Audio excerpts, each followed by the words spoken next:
Assalamualaikum warahmatullahi wabarakatuh. Ahlan wa sahlan ila series Why I Choose Arabic.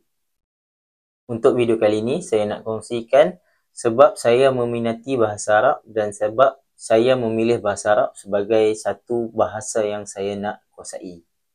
Sebabnya ialah saya sangat tertarik dengan budaya Arab itu sendiri ataupun budaya Timur Tengah.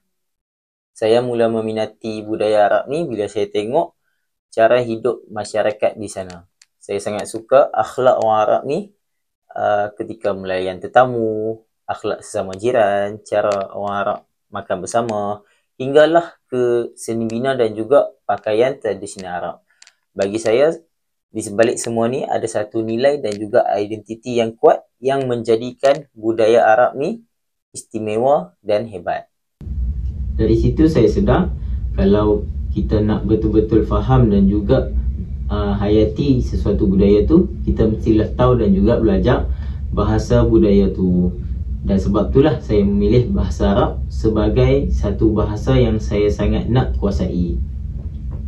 Semakin saya mendalami bahasa Arab, dia jadi semakin best sebab segala perkataan dan juga ilmu yang saya pelajari tu ada kaitan dengan budaya yang saya minat. Bahasa Arab ni bukan sahaja satu bahasa komunikasi, malah bahasa Arab ni adalah satu bahasa ilmu, bahasa Quran dan juga bahasa syurga.